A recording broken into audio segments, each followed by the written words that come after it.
그래서 앞서 말씀드린 것처럼 이렇게 이제 본격적으로 KSDC DB를 활용해서 이제 그 DB 자체를 활용하는 방법에 대해서 말씀드리기 전에 이제 아무래도 설문조사를 진행하기 전에 통계와 관련한 정보들이 조금 필요할 것 같아가지고 관련한 내용들을 먼저 앞에 앞서가지고 설명을 좀 드리고 나서 그 다음에 본격적으로 KSDC DB로 들어가서 내용을 설명을 드리려고 합니다.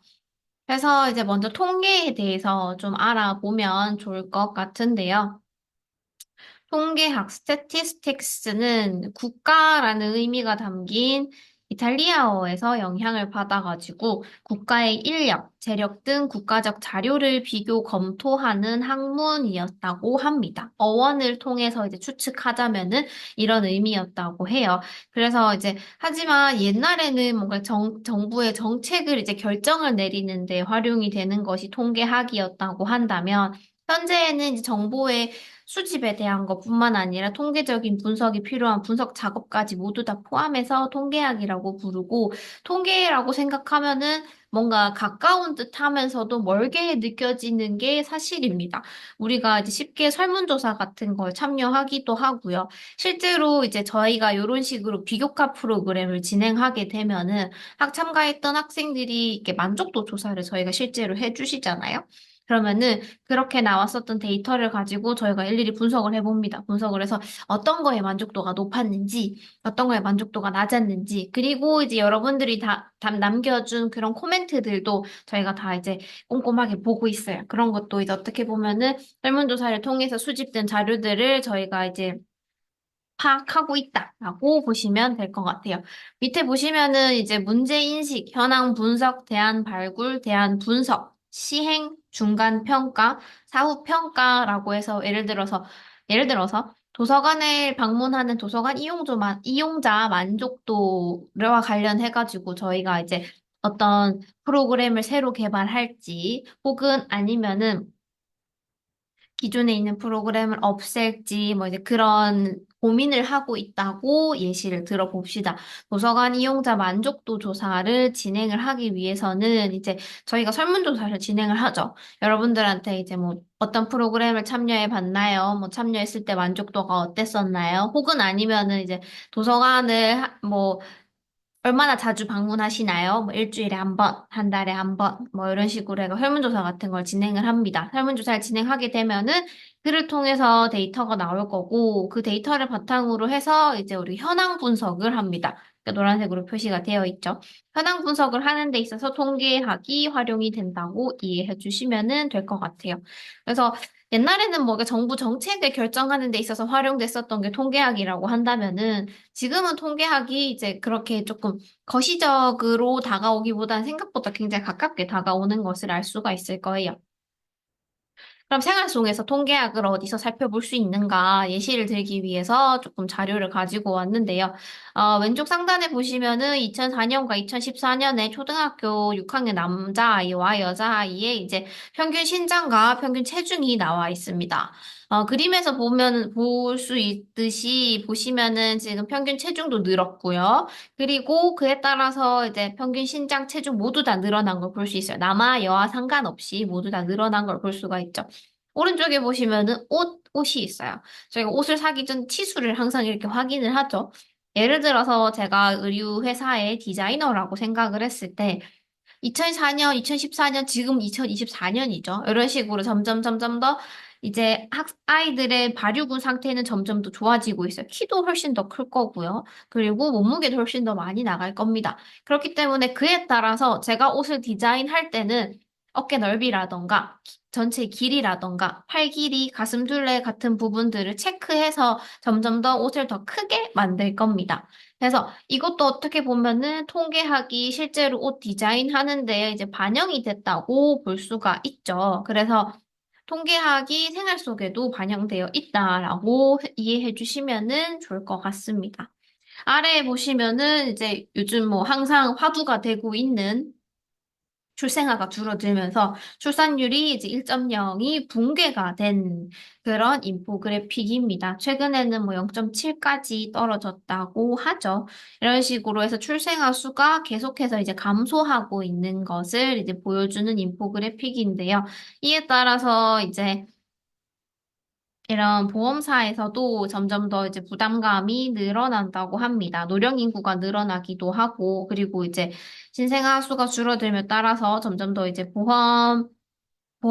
쉽게 말하면 수입보다는 지출이 많아지는 상황이 되다 보니까 그에 따라서 이제 보험 회사에서도 뭐 해외에다가 보험을 판매한다던가 그런 식으로 이제 다양한 판로를 개척하고 있다고 들었어요.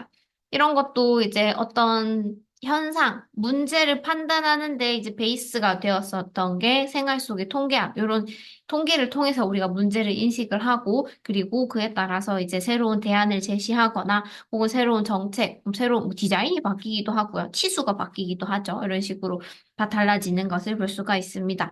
또 이제 생활 속에서 통계학을 볼 수 있는 가장 이제 큰 그리고 가장 많이 뉴스에 노출이 되는 때가 바로 이제 대통령 선거, 혹은 국회의원 선거, 혹은 이제 저희가 이제 지방선거 할 때, 이런 선거가 이루어질 때 아마 요런 그래프들, 몇 퍼센트다, 뭐 이제 여론조사를 했는데, 뭐 A 후보가 몇 퍼센트였고, B 후보가 몇 퍼센트여서 뭐 경합이다. 혹은 뭐 이제 뭐 차이가 많이 난다. 뭐 약간 이런 식으로 여론조사에 대해서 이제 해석하는 내용들이 뉴스에서 혹은 미디어에서 굉장히 많이 언급되고 있습니다. 자, 지금 보시면은 공표 금지 직전 19대 대선 후보 지지도라고 해서 19대 대선 후보 지금 5분이 나와 있고요. 그래프에 보시면은 회색깔로 4월 17일, 18일에 조사했었던 지지도, 그리고 색깔로 표시되어 있는 거는 저희가 5월 둘째 주쯤에 제가 알기로는 항상 대선 투표가 있었던 걸로 기억해요. 둘째 주 수요일이었던 걸로 기억하는데, 그렇게 되면은 직전이죠. 실질적으로 선거가 이루어지기 직전인 건데, 해서 이제 4월 중순, 그리고 5월 초 해가지고 이런 식으로 그래프가 나와 있는 것을 볼 수가 있습니다.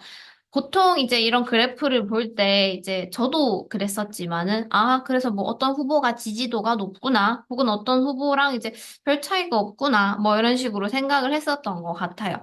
근데 요 그래프를 볼 때 단순히 위에 있는 그래프만 보기보다는 확인해야 되는 부분 중에 하나가 하단에 있는 표집 오차라고 되어 있는 부분입니다.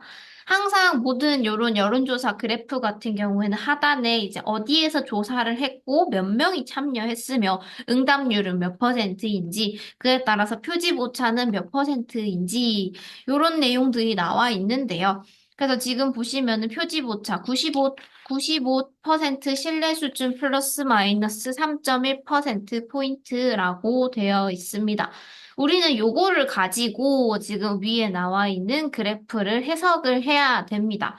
어떻게 해석을 해야 되냐면은 지금 보시면은 제일 상단에 있는 문재인 후보 같은 경우에는 42.4%의 지지도를 보였습니다.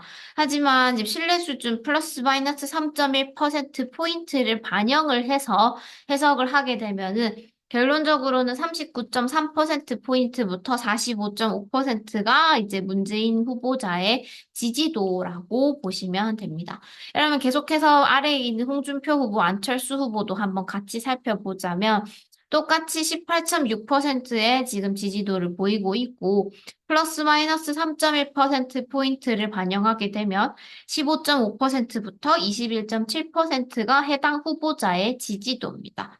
계속해서 한번 살펴보게 되면은 심상정 후보도 지금 플러스 마이너스 3.1%포인트를 계산을 하게 되면은 4.2%부터 10.4%까지 나와 있는 걸 알 수가 있고요. 그리고 이제 유승민 후보 같은 경우에는 1.8%포인트부터 그리고 8%까지 1.8%부터 8%까지의 지지도가 나와 있는 것을 볼 수가 있습니다. 사실 지금 아래 나와 있는 심상정 후보와 유승민 후보의 이제 그래프만 봤을 때는 이제 심상정 후보가 7.3%고 유승민 후보가 4.9%니까 심상정 후보가 훨씬 더 높네, 우세하네라고 생각을 할 수가 있습니다.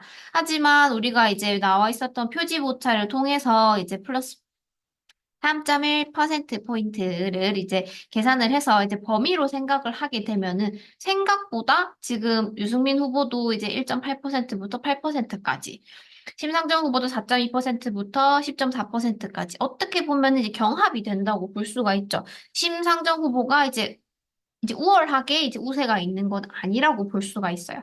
단순히 이제 옆에 있는 그래프만 봤다면은 심 후보가 훨씬 높구나라고 생각할 수 있었겠지만 이렇게 표지보차를 반영해서 결과를 읽게 되면은 생각보다 이제 많이 이제 차이가 많이 나지 않는구나, 이제 경합하고 있구나라는 걸 알 수가 있습니다. 그래서 실제로 그러면은 저희가 이제 대통령 선거를 진행을 했을 때 그때의 자료를 한 번 더 확인해 보자고 한다면은 요거는 개표 완료가 된 이제 후보별 득표율입니다. 문재인 후보 같은 경우에는 41.1%로 지금 여기 파란 색깔로 표시되어 있는 우리가 39.3%부터 45.5% 사이에 있을 거라고 예측을 했는데 실제로 이런 식으로 예측이 됐었죠. 그리고 홍준표 후보 같은 경우에는 24%로 지금 홍 후보 같은 경우에는 우리가 예측했었던 이 결과에서 조금 더 벗어난 것으로 볼 수가 있어요. 왜냐면 이때 당시에 이제 안철수 후보가 이제 본인이 후보로 나오지 않겠다라는 이야기가 이제 투표하기 직전에 얘기가 좀 있었다 보니까 그런 이슈로 인해서 조금 더 이제 예측치와는 다르게 된 것을 볼 수가 있습니다. 그리고 유승민 후보와 심상정 후보를 보자면은 지금 우리가 이제 처음에 여기 봤었던 오른쪽에 있었던 그래프로 봤을 때는 심 후보가 7%, 유승민 후보가 4%였구나라고 생각을 했는데 우리는 이제 표지보차를 통해서 생각을 했을 때 이렇게 되는구나라고 생각을 했죠. 그래서 왼쪽에 실질적으로 후보별 득표율을 살펴봤을 때, 오른쪽에는 심 후보가 높았죠. 근데 왼쪽에는 유승민 후보가 더 높게 최종 득표율을 얻은 것을 확인할 수 있습니다. 왜냐하면은 우리는 이제 표지보차를 반영해서 봤었을 때, 경합하겠구나라는 걸 예측을 했죠. 그랬고, 실제로도 후보별 득표율을 봤을 때도 이렇게 바뀐 것을 볼 수가 있습니다. 이런 식으로 해서 그래프를 볼 때 항상 하단에 있는 표지보차를 한 번 더 확인하셔가지고요. 그래프를 통해서 이제 실제로 지지도가 몇 퍼센트일지, 실제로 이제 어떤 식으로 될지를 한번 예측해 보는 것도, 그렇게 예측해 보는 것이 필요합니다. 그래서 통계학 기본 개념에 대해서 조금 설명을 드리려고 합니다. 일단 먼저 알아야 되는 단어 중에 하나는 변수라고 하는데요. 하나의 개념을 대표하는 특성으로서 연구자가 관찰하고자 하는 특성입니다. 예를 들어서 공부 시간이 긴 학생이 학점이 더 높지 않을까라고 제가 생각을 했어요. 그렇게 된다면은 우리는 이제 두 개를 체크할 수 있죠. 첫 번째, 공부 시간. 두 번째, 학점을 생각할 수가 있습니다. 공부 시간은 독립 변수가 되고요. 종속 변수는 학점이 됩니다. 독립 변수가 뭐고 종속 변수가 뭐예요? 라고 생각을 한다면, 독립 변수는 이제 원인이라고 생각을 하면 조금 쉬워요. 뭔가 선행 조건으로서 뭔가 이런 독자적인 영향력을 미치는 변수라고 생각을 하면 되고요. 공부 시간이 늘거나 줄면은 학점이 올라갈 수도 있고 내려갈 수도 있겠죠.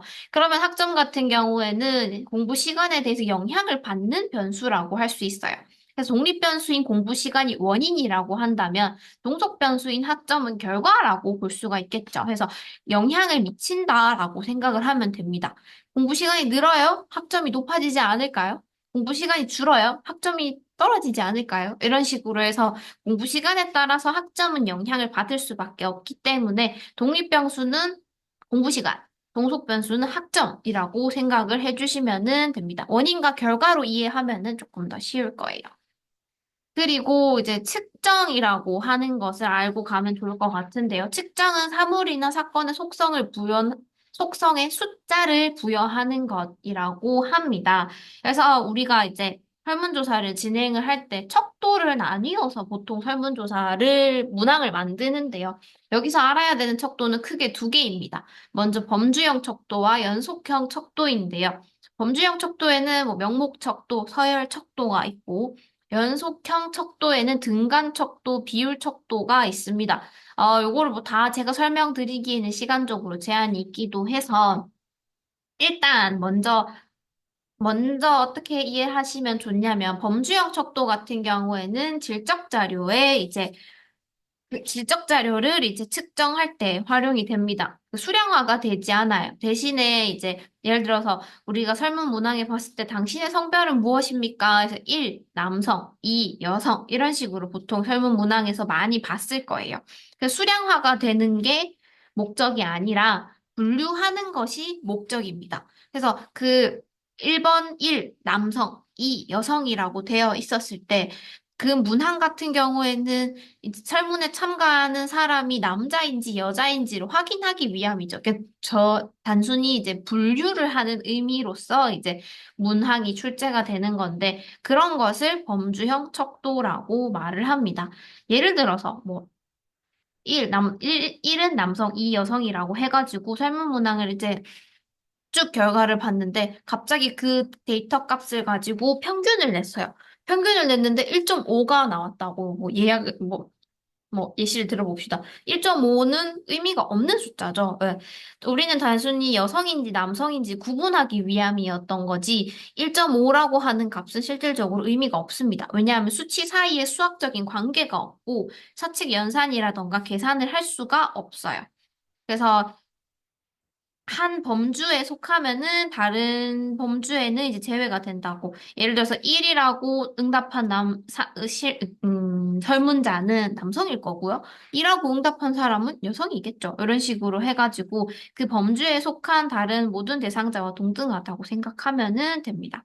그러면은 이제 연속형 척도는 뭐예요? 라고 생각을 한다면은 먼저, 범주형 척도는 수량화를 하지 않습니다. 단순히 분류를 하는 것에 의미가 있고요. 그래서 빈도를 측정하는 것에 대해서 이제 조금 더 초점을 두고 생각하셔야 되고요. 연속형 척도 같은 경우에는 평균에 대해서 관심이 있습니다. 양적 자료를 이제 척도로 이제 측정할 때 활용이 되는 거고, 수량화하는 데에 있어서 관심이 있어요. 아까 범주형 척도 같은 경우에는 이제 1.5라는 1이 남성, 2가 여성이라고 했을 때 1.5라고 하는 값은 수학적 의미가 없다라고 했죠. 그리고 1, 2라고 하는 게 수학적인 관계도 없다고 했습니다.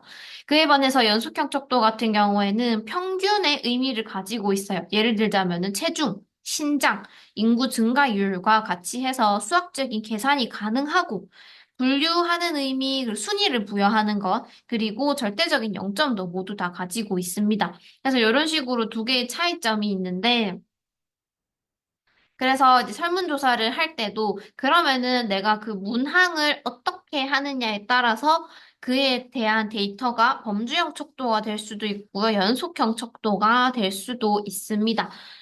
추천드리는 거는 연속형 척도를 가지고 일단은 설문 문항을 해서 데이터 값을 받으시기를 추천을 드려요. 왜냐하면은 그를 통해서 연속형 척도로 조사된 자료는 범주형 척도로 전환할 수가 있는데 범주형 척도로 이제 이미 이루어진 자료는 연속형 척도로 이제 전환이 되지가 않습니다.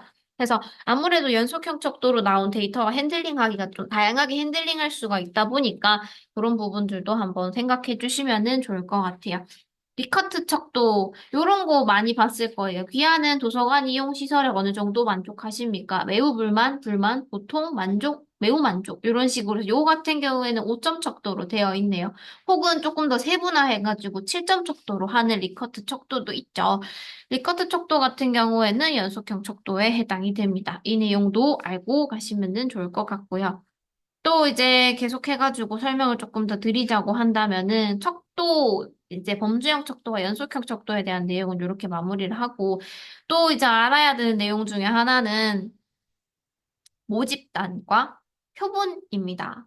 모집단 같은 경우에는 연구자가 관심을 갖는 대상 집단입니다. 전수조사를 진행을 하는데요. 모집단 같은 경우는 예를 들어서 나는 우리 학과 학생 전체를 대상으로 해가지고 어떤 설문조사를 진행하고 싶다고 했을 때 제가 속한 뭐 예를 들어서 경영학과 재학생이 모두가 모집단이 될 겁니다. 실질적으로 이제 뭐 학과의 재학생을 대상으로 해서 설문조사를 진행한다고 했을 때는 전수조사 그 경영학과 재학생 전체를 대상으로 설문조사를 하는 것이 그렇게 어렵지는 않을 거예요. 하지만 예를 들어서 이제 그 단위가 훨씬 더 커지면, 예를 들어서 뭐 대구광역시의 주소지를 두는 사람을 대상으로 해서 어떤 이제 조사를 하고 싶다. 혹은 더 커지게 되면은 대한민국 시민을 대상으로 해가지고 어떤 조사를 진행하고 싶다라고 했을 때는 사실 전수조사를 하기가 어렵습니다. 내가 이제 연구를 진행하고 싶은 그 대상을 그 집단을 대상으로 해서 모든 사람들에게 설문지를 한 장 한 장씩 나누어지고 설문조사 참여해 주세요라고 하는 게 쉽지 않죠.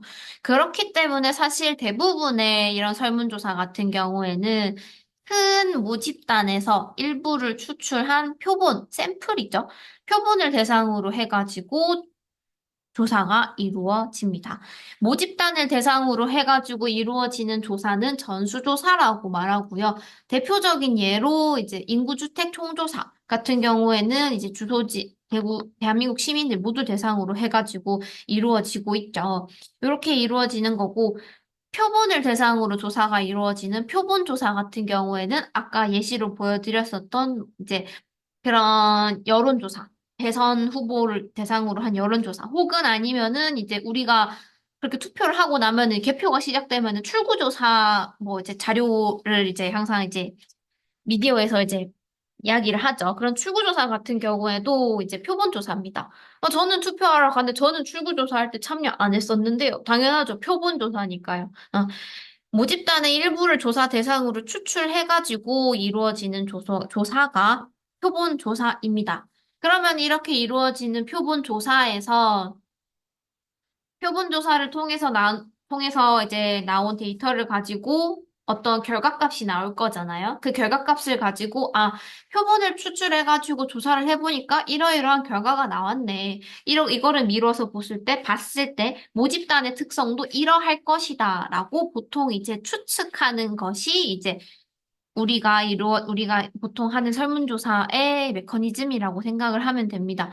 그래서 이제 표본 추출해서 표본 조사를 통해서 이루어진 그 데이터를 가지고 이것으로 미뤄봤을 때 모집단의 특성은 이러할 것이다. 라고 밝혀내는 것이 중요합니다. 그렇게 하는 것이 설문조사의 의미라고 볼 수가 있죠.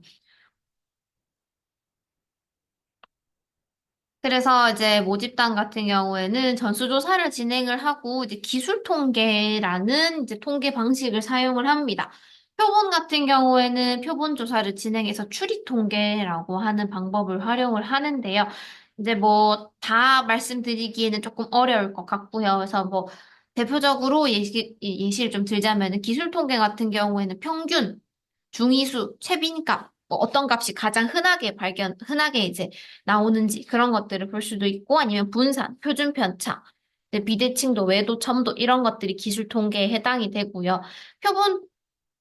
표본 조사를 통해서 이루어지실 때는 추리 통계로 이제 자료를 분석을 하는데 이때는 뭐 이제 교차 분석, T검정, 분산 분석, 상관관계 분석, 회귀 분석 이런 식으로 해가지고 통계 방식에 대해서 여러 가지 내용들이 있습니다. 그래서 뭐 다 설명을 드리고 싶은 욕심이 있긴 합니다만 이제 저도 이제 시간적인 한계가 조금 있어가지고 짧게 한번 설명을 드리자고 한다면은 교차 분석 같은 경우에는 이제 두 개의 범주형 변인 간의 상관관계를 분석을 합니다. 뭐 예를 들어서 이제 두 개의 범주형 변인을 놓고 이 두 개가 상관관계가 있다, 없다를 이제 판단하는 것이 이제 중요한데요. 우리가 이제 어떤 분석을 할 때 독립변수와 종속변수를 두 개를 놓고 이제 이 둘 사이에 관계가 있을 것인가, 없을 것인가를 눈여겨보고 있죠. 그래서 이 교차 분석 같은 경우에는 독립변인과 종속변인 모두 다 범주형 척도일 때 해당됩니다.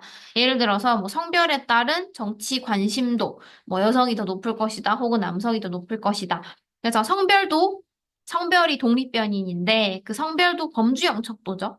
그리고 이제 정치 관심도도 관심이 있습니다, 없습니다로 나뉘었을 때는 단순히 구분의 의미만 가지고 있기 때문에 빈도를 중심으로 보는 범주형 척도에 해당합니다. 해서 제가 예시를 들었던 성별, 정치 관심도 모두 다 이제 범주형 척도로서 교차 분석을 통해서 관련성이 있는지 없는지를 분석을 하고요. T검정 같은 경우에는 서로 이제 독립적인 두 집단 간의 표본을 바탕으로 해서 두 집단 간의 평균의 차이를 비교합니다. 그래서 이제 이 경우에는 독립변수 같은 경우에는 범주형 척도, 종속변수 같은 경우에는 연속형 척도로 이제 이루어진 경우에만 이 통계 방법을 사용을 할 수가 있고요. 대응 표본 그리고 그 다음에 나온 게 이제 분산 분석이죠. 분산 분석 같은 경우에는 세 집단 이상 간의 차이 분석입니다. T검정 같은 경우에는 단일 집단을 가지고 이제 검정을 하기도 하고요. 두 집단 간의 비교도 이제 이루어지고 있지만, 그래서 T검정이 두 개가 있어요. 단일 표본 T검정이 있고요. 대응 표본 T검정이 두 개가 있어가지고, 예, 이런 식으로 이루어진다. 분산 분석은 세 집단 이상 간의 분석을 할 때 활용이 된다. 상관관계 분석은 쉬워요. 상관관계 있는지 없는지. 예를 들면은 이제 양의 상관관계가 있는지, 음의 상관관계가 있는지, 그런 내용들을 이제 분석할 때 활용합니다. 뭐 예를 들어서 뭐 나이와 스마트폰 사용 시간의 관련성이라고 했을 때, 뭐 나이가 많으면은 스마트폰 사용 시간이 뭐 이게 음의 상관관계가 있을지, 양의 상관관계가 있을지, 그런 상관관계를 분석하는 데에 이제 활용이 되는 거고요. 회귀 분석 같은 경우에는 독립변수에 따라서 종속변수의 평균 값을 예측할 때 이용이 됩니다. 그래서 독립변수가 종속변수에 미치는 영향의 정도를 분석할 때 활용이 됩니다. 자, 이걸 하나하나 다 설명드리기 시간이 제한이 있어서 조금 이렇게 짧게 설명을 드렸었는데요. 그러면 우리가 실질적으로 설문조사를 진행을 할 때 가설을 세웁니다. 예를 들어서 학력이 높을수록 월 평균 소득이 높을 것이다. 혹은 혈중 알코올 농도가 높을수록 교통사고를 낼 확률이 높을 것이다. 라는 식으로 해서 높을 것이다. 혹은 관련이 있을 것이다. 라는 식으로 해가지고 보통 우리가 가설을 세웁니다. 그래서 이제 여기서 가설도 두 가지 종류가 있는데요. 먼저 귀무가설, 영가설이라고 부르기도 하고요.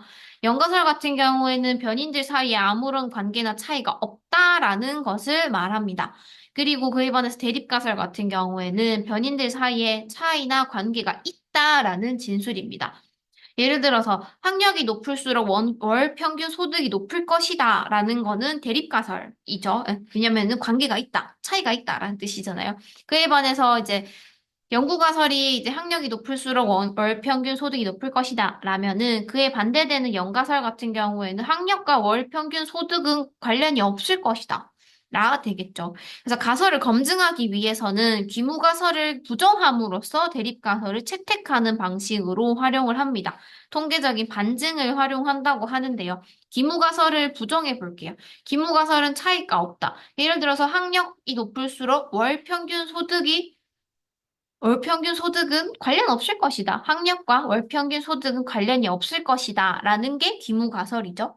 근데 실제로 이제 우리가 조사를 해봤더니, 차이가 없는 게 아닌 거예요. 그 말인즉슨 뭐예요? 없는 게 아니면은 차이가 있다는 것이기 때문에 실제 우리가 세웠었던 이 가설이 채택된다고 생각을 하면 됩니다. 그래서 차이가 없는 게 아니면 차이가 있다는 소리죠. 관계가 없는 게 아니면 관계가 있다는 거니까요. 이런 식으로 해서 통계적인 반증을 활용해가지고 우리는 그 세워놓은 가설을 이제 검증합니다.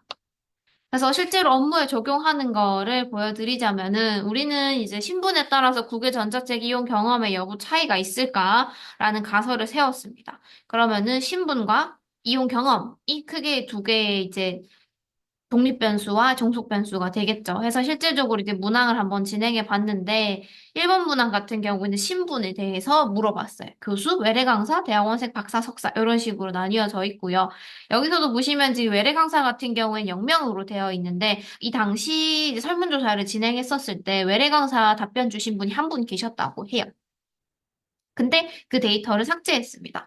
왜냐하면은 외래 강사로 이제 근무하시는 분들 정말 많을 건데 그 중에서 답변하신 분은 한 분뿐이었어요. 근데 그 한 분이 대답해 준 그 데이터가 전체 외래 강사의 데이터를 대표할 수 없었기 때문에 저희가 이때는 삭제했습니다. 그리고 그러면은 우리가 이제 국외전자책을 이용한 적이 있습니까? 이용 경험에 대해서 물었죠. 신분에 대해서는 문제 1번에서 물었고요. 이제 국외전자책 이용 경험에 대해서는 문제 9번에서 이런 식으로 이제 물어봤습니다. 그래서 있어요, 없어요, 이런 식으로 답변이 나왔는데요. 요거를 실질적으로 한번 분석을 해보면은, 연가설 같은 경우에는 이제 차이가 없을 것이다. 고요. 영구가설 같은 경우에는 차이가 있을 것이다가 됩니다.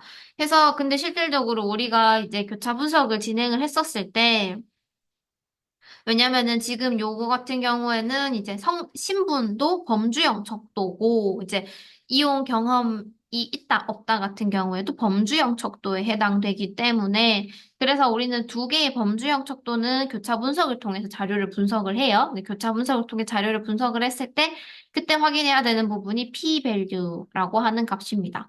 그래서 p-value 값을 해석을 하는 방법은 하단에 보시면 나와 있는데, 0.05보다 작으면은 이제 통계적으로 의미가 있다라는 뜻이고요. 0.05보다 크면은 유의미하지 않다라고 의미가 없다라고 생각하시면 됩니다. 그래서 지금 유의 확률 p-value 값이 0.149로 유의 수준 5%에서는 연가설을 기각하지 못합니다. 예. 그에 따라서 이제 이런 식으로 결과가 나온 것을 볼 수가 있어요. 그래서 이제 본인이 이제 연구를 진행할 설문항을 짤 때부터 이제 어떤 범주형 척도로 할 건지 아니면은 이제 연속형 척도로 할 건지 그 부분에 대해서 이제 정리가 되어 있어야만 그거에 따라서 또 이런 식으로 실제로 교차 분석 방법을 활용해가지고 이렇게 되는 것을 볼 수가 있습니다. 그래서 지금 0.149로 0.05보다 값이 크죠? 값이 크다는 것은 통계적으로 의미가 없다는 것을 의미합니다.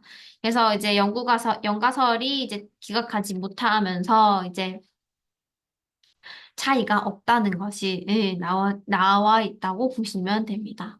그리고 실제로 이제 운영되고 있는 통계 사이트를 몇 개 말씀을 드리자면은, 이제 KSDC-DB, 제가 오늘 말씀드릴 거에서도 통계 자료를 볼 수가 있고요. 뿐만 아니라 이제 호시스라고 하는 국가 통계 포털도 있습니다. 이와 관련해가지고 저희가 이제 만들어 놓은 통계 자료를 한 번에 볼 수 있는 립 가이드도 있는데요.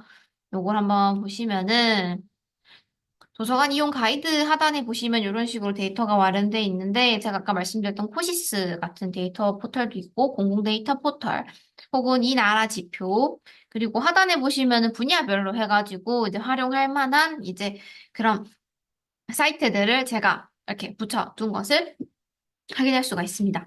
제가 물 좀 마실게요.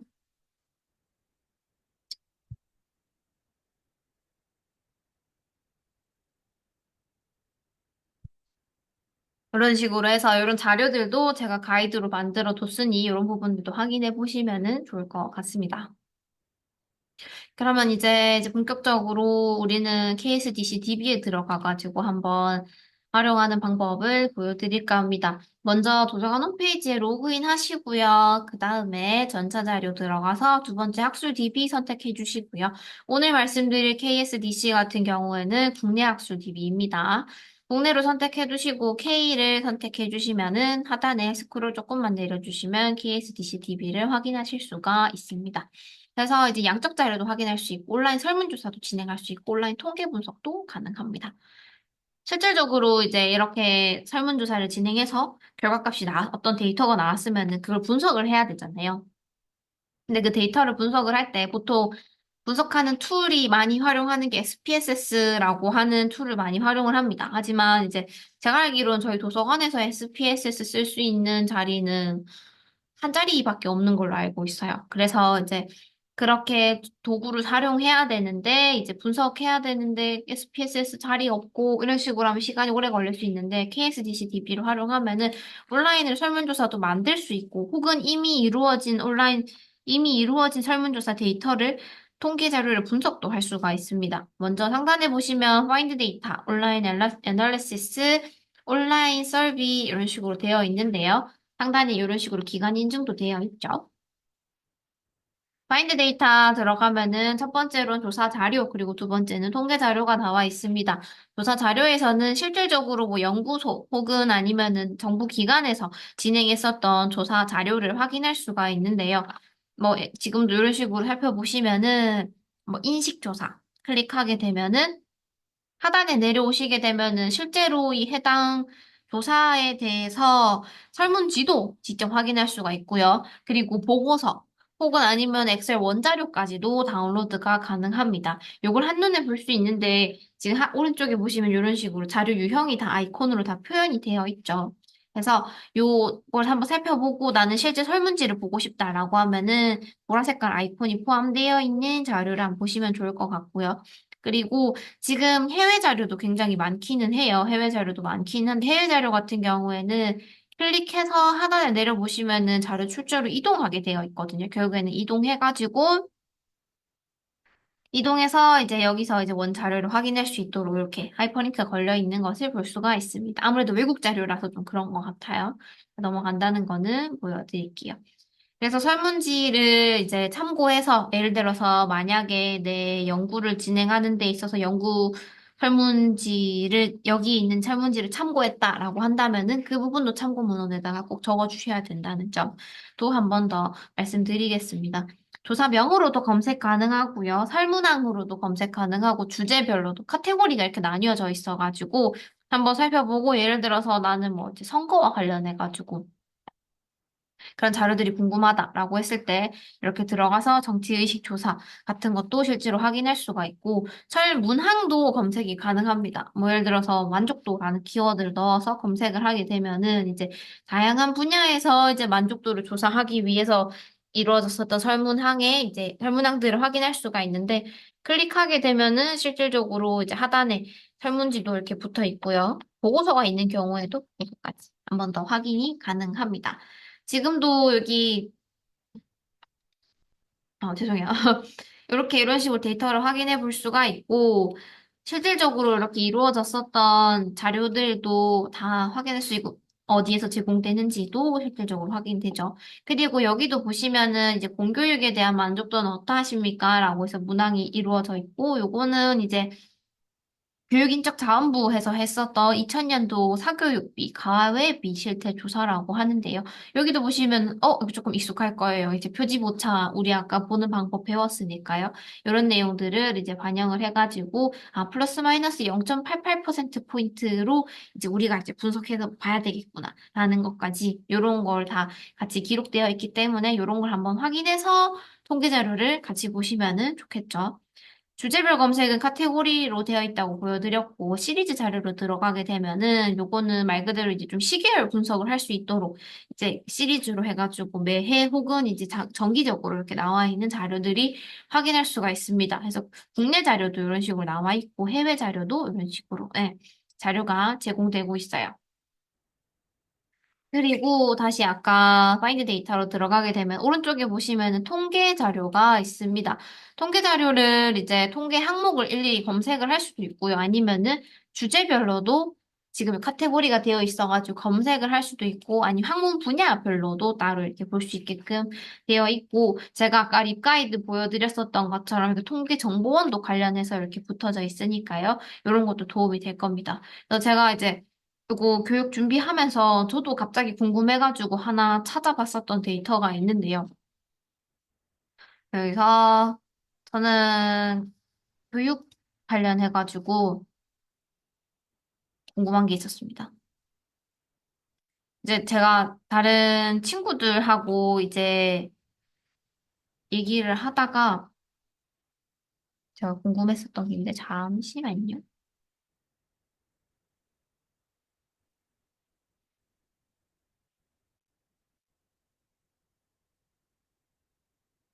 실질적으로 이제 다양하게 굉장히 자료들이 나와 있어요. 지금 보시면은 이제 뭐 교육 경쟁력 하면은 이런 식으로 일평균 교육 학습 시간 혹으면은 뭐 이제 학업 성취도 비율 같은 것도 확인할 수가 있고요. 뭐 이제 급여, 만족도, 기초 학력 미달률 이런 식으로 해서 다양한 자료가 있는데 제가 아까 좀 보여드리고 싶었던 자료가 있는데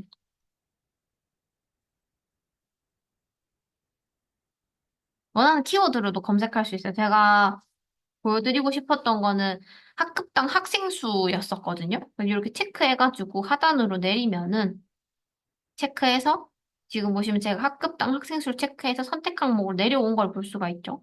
여기 와 자료 확인을 클릭하게 되면은 학교 급도 구분이 되어 있어요. 요거는 데이터마다 조금 달라요. 뭐 이제 평균 뭐 지역별 뭐 주민등록자 수 하게 되면 지역별로 이렇게 딱 나오기도 하고 내가 원하는 부분만 체크할 수도 있어요. 그래서 제가 실제로 궁금해서 한번 데이터를 보니까 한 2000년대부터 해서 볼까? 2000년대부터 해가지고 최근 연도까지 해서 자료 확인을 눌러보게 되면은 이런 식으로 해가지고 초등학교 때 2000년대에는 초등학교에 35명이 한 반이었다. 근데 지금 2018년이 되니까 22명이 한 반이라고 해요. 굉장히 인원수가 많이 줄어든 걸 볼 수가 있는데 단순히 여기서 통계 자료를 보는 것만 해당되는 게 아니라 통계 분석도 할 수가 있어요. 그래서 제가 이제 궁금해가지고 저도 한번 분석을 해봤는데 본인이 이제 분석하고 싶은 변수를 체크해서 이런 식으로 아래로 내려주시고요. 저는 이제 기술 통계랑 지금 데이터가 하나밖에 없으니까 기술 통계랑 분석을 한번 해보겠습니다. 분석을 하게 되면은 기술 통계 같은 경우에는 평균이나 중위수, 최빈수 같은 값을 이제 분석해서 확인하는 거라고 했었죠. 그래서 지금 보시면은 이제 평균적으로 초등학교 같은 경우는 학급당 학생 수가 28명 정도, 중학교는 32명 정도, 고등학교는 32명 정도 이런 식으로 해가지고 범위, 뭐, 중위수가 27명, 34명, 32명, 뭐, 이런 식으로 해가지고 데이터가 나온 거를 볼 수가 있어요. 저는 실제로 이제 학생 수가 정말 많이 줄었구나라는 것도 이거 보면서 한 번 더 알게 됐었는데요. 해서 데이터를 볼 수도 있지만 데이터를 분석해 볼 수도 있다. 그래서 오른쪽, 왼쪽 상단에 보시면 통계 분석이 있기 때문에 이런 툴을 통해서 한번 확인해 보셨으면 좋겠습니다. 정말 많이 줄었네요. 제가 학교 다닐 때랑 좀 많이 달라졌다는 걸 저도 느꼈습니다.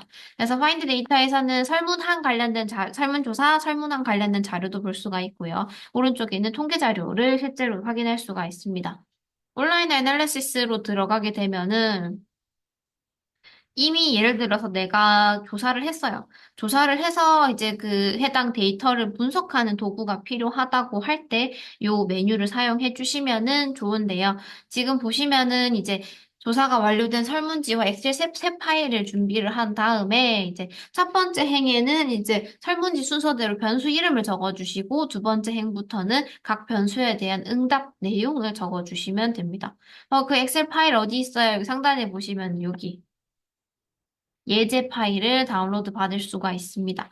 그래서 요 양식 그대로 이제 데이터를 입력해 주시면 돼요. 예를 들어서 지금 보시면은 성별, 뭐 1, 남성, 2, 여성이라고 했을 때 뭐 1, 2, 1, 1, 1, 2 이런 식으로 해가지고 쭉 적어 주시면 되고요. 그 지역에 따라서 예를 들어서 뭐 1은 대구, 2는 경북, 뭐 3은 경남, 4는 부산, 뭐 이런 식으로 했었을 때 이런 식으로 숫자만 쭉 적어 주시면 됩니다. 이 숫자 적을 때 하나 이제 데이터 값을 입력할 때 주의해야 되는 부분 중에 하나는 이제 로우 데이터 그대로 입력해 주시면 되고요. 뭔가 셀 음영을 준다던가 혹은 아니면은 이제 이런 굵게 한다던가 이런 속성들을 부여하면 안 되고요. 그리고 함수를 사용하시면 안 됩니다. 수식과 서식을 제외하고 그냥 데이터 값만 넣어가지고 입력해서 여기다가 이제 분석 업로드를 해서 이렇게 늘리죠. 업로드를 해가지고 분석해 주시면은 됩니다. 그래서 SPSS가 이제 되는 PC를 뭔가 찾아가지고 이렇게 오기가 좀 번거롭다고 한다면은 이렇게 해서도 충분히 활용이 가능할 거예요. 온라인 설비 같은 경우에는 실제로 이제 연구 혹은 업무를 위해서 이제 조사를 실제로 여기서 개설할 수가 있어요. 오른 하단에 보시면 등록하기라고 되어 있는데, 그래서 조사자 이름, 관리자 비밀번호, 관리자 비밀번호를 전에는 이제 기억해놓고 잊어버리게 되면 찾는 과정이 조금 복잡했었던 걸로 알고 있는데, 이제 지금은 이 관리자 비밀번호를 만약 못 찾게 되면은 다시 그 제가 최초로 등록했었던 이메일을 통해서 이제 비밀번호가 뭐였는지 알려준다고 하더라고요. 그게 최근에 이제 리뉴얼 된 걸로 저도 알고 있어가지고 이렇게 만들어서 이제 문항을 만들어 주시면 됩니다. 그래서 기본적으로 한번 입력해 볼까요? 예를 들어서 뭐 제 이름을 적을게요. 비밀번호는 입력해 주시고요. 이메일 제 거 이메일 적어볼까요? 연락처. 조사 기간, 뭐 예를 들어서 뭐 오늘부터 해가지고 뭐 일주일 동안 하겠습니다. 뭐 이런 식으로 할 수 있겠죠? 하고 조사명도 이제 입력을 할 수가 있는데 조사명이 이제 상황에 따라서 조금 예민한 부분일 수도 있겠죠. 그런 경우에는 조사명 비공개도 가능합니다. 그래서 뭐 예를 들어서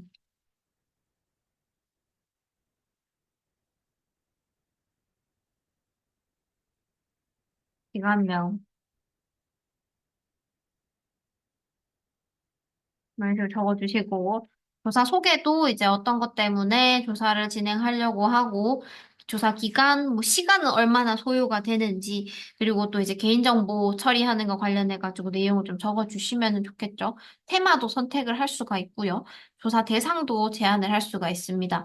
응답 및 중복 검증에 보면은 이제 이메일 주소 혹은 학번 IP를 통해서도 이제 대여 가능한데요. 저는 이제 동산도서관 이용자 만족도 조사를 진행을 하려고 하는데, 저는 그중에서도 특히 이제 학생들을 대상으로 해가지고 어떤 조사를 진행하고 싶어요. 그렇게 했었을 때, 많지는 않겠지만, 예를 들어서 이제 교수님들 혹은 직원들이 이 해당 설문조사에 참여하려고 할 수도 있죠. 그런 경우에는 학번, 사번 이런 식으로 체크를 하게 되면은 본인의 학번을 입력하고, 이게 저희가 체계가 다르기 때문에 이제 숫자가 달라요. 그래서 구성이 다르게 되어 있어가지고, 예를 들어서 뭐 5 혹은 1로 시작하는 이제 학부생, 그리고 대학원 생 선생님들이 이제 참여를 해주시게 되면은 우리가 이제 검증이 되겠죠. 그리고 중복도 이제 걸러낼 수가 있겠죠. 그에 반해서 이제 직원이나 이제 교수님들 같은 경우에는 인사번호가 조금 다르기 때문에 그 번호를 입력하게 되면은 저희가 이제 제한을 할 수도 있을 겁니다. 그래서 이제 설문항 이제 공개할 수도 있고요. 공개하지 않을 수도 있어요. 그래서 예를 들어서 이런 식으로 해서 만들게 되면은 여기서 설문조사 관리가 있습니다. 하단에 보시면은 설문지 관리라고 해서 문항을 실제로 제작할 수가 있어요. 여러분들 구글 폼 생각하면은 조금 더 쉬울 거예요. 단일 선택형, 뭐 예를 들어서 뭐, 음,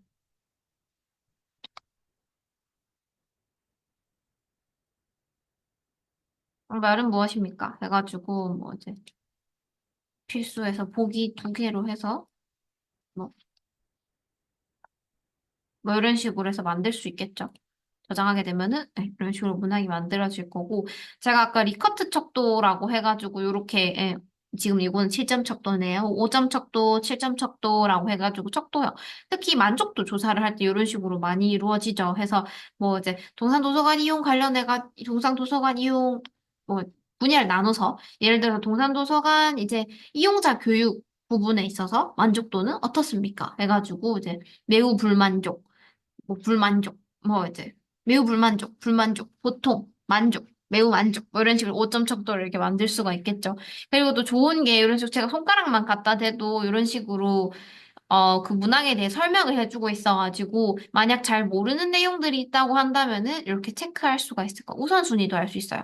예를 들어서 뭐 동산 도서관을 언제 가장 많이 방문하나요? 뭐 순서대로 체크해 주세요. 하면 뭐 1. 시험 기간, 뭐 2. 아니 뭐 공강 시간, 3, 뭐 주말 뭐 이런 식으로 뭐 만들 수가 있겠죠. 뭐 예를 들자면은 그런 식으로 해서 우선순위를 체크를 할 수도 있다. 서술형은 이제 마지막으로 하고 싶은 말을 적어달라. 이런 식으로 해가지고 문항을 만들 수가 있습니다. 그리고 이제 설문지를 이제 만들고 나서 이제 응답한 현황도 확인이 가능하고 그를 통해서 이제 통계 분석까지도 가능합니다.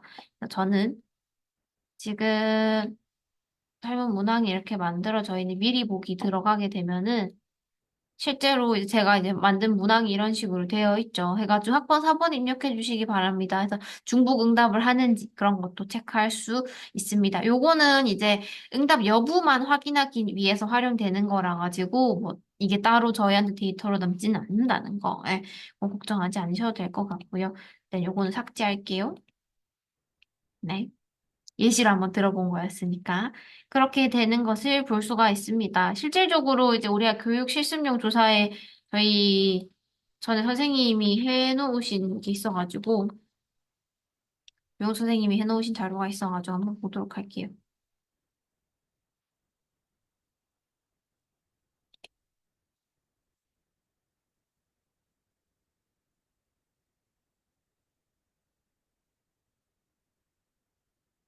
하단에 보면은 국외도서 관련해가 설문조사가 이런 식으로 나와져 있고, 만들기 수정, 설문항도 이런 식으로 볼 수 있죠. 그래서 관련해가지고 이제 소개를 짧게 적는다던가, 그리고 중복 체크를 하기 위해서 이제 이런 것들이 되어 있는 것을 볼 수가 있습니다. 제가 아까 설문조사, 그 PPT에서 보여드린 거랑 똑같아. 귀하의 신분은 무엇입니까? 얼마나 방문하시나요? 만족도, 5점 척도로, 리커트 척도로 되어 있죠. 얼마나 자주 신청을 하는지, 뭐 이런 내용들도 있고, 이용해 본 적이 있다, 없다. 이런 내용들까지 해서 나와 있고, 실질적으로 통계 분석도 해볼 수가 있습니다. 지금 통계 분석하기를 클릭했더니 이제 실제로 응답한 것들 데이터가 나와 있고 하단에 보시면 그래프까지 자동적으로 만들어줘요. 그래서 옆에 오른쪽에 이 버튼 클릭하게 되면은 이제 다운로드를 할 수가 있어요. 이미지 파일 혹은 PDF 파일, 그러니까 벡터 파일로도 다운로드가 가능합니다. 다 그래프 이런 식으로 나와 있는 것을 볼 수가 있죠. 그리고 이것도 분석이 가능한데 그래프도 바꿀 수가 있어요. 지금 보시면은 원 그래프로 제가 바꿨죠. 그래프를 바꿀 수가 있다. 그래서 분석을 하게 되면은 우리가 아까 실제로 분석을 한번 해보자고 한다면은 교차 분석을 해서 우리는 이제 신분, 1번이 신분 관련된 거였었죠. 그리고 아까 우리가 썼던 9번 문항이었었나요? 네, 9번 문항이네요. 이용한 적이 있습니까? 이렇게 해서 구분 문항을 넣게 되면은 이제 열 변수, 행 변수에다가 하나하나씩 넣고 교차 분석 같은 경우에는 두 범주형 변수에 대한 교차 분석표를 보여줍니다. 그래서 이제 요거는 두 개의 범주형 척도에 대해서만 가능하다 보니까 지금 신분이 무엇인가요? 국외 전자책 이용을 해본 적이 있습니까? 없습니까? 또 둘 다 범주형 척도이기 때문에 체크해서 분석을 하게 되면은 PPT에서 봤었던 것처럼 이런 식으로 데이터가 나오는 것을 볼 수가 있습니다. 요거는 아까 그거 데이터가 다시 잘못 나왔네요. 음, 카이 제곱 검증을 선택을 하고 제가 아까 선택한 게 다시 한번 해볼게요. 관계 분석하기. 들어가서 이제 교차 분석에 1번 문항과 9번 문항을 체크해서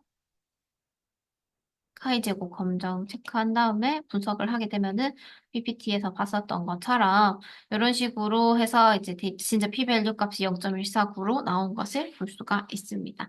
그래서 앞서도 말씀드렸지만 p-value 값이 0.05보다 이제 값이 크기 때문에 이제 유의하지 않다, 통계적으로 의미가 없다는 것을 의미합니다. 그래서 이렇게 나와져 있는 결과값을 가지고 지금 보시면 통계 분석하는 방법들이 굉장히 많아요. 빈도 분석. 단순히 이제 몇 명이 응답했는지 빈도만 확인할 수 있겠죠. 아까 1번 문항 가지고 예를 들어서 분석을 한번 해보자고 한다면은 지금 빈도를 분석을 했어요. 지금 교수라고 응답을 했었던 응답자가 42.7%로 해서 가장 빈도가 높죠. 그리고 아니네요. 석사라고 응답하신 분이 일단 지금 43%로 백분율로 봤을 때 가장 높은 비율을 차지하고 있고, 그 다음이 교수, 그 다음이 이제 대학원의 박사. 인분인 걸로 이렇게 빈도 분석까지 할 수가 있습니다. 엑셀 파일도 다운로드가 가능합니다. 그래서 다양하게 통계 분석할 수 있는 이제 이런 툴들이 마련되어 있고 또 이제 하단에 보시면 설명들도 이루어져 있어가지고 이런 부분도 참고하시면은 도움이 될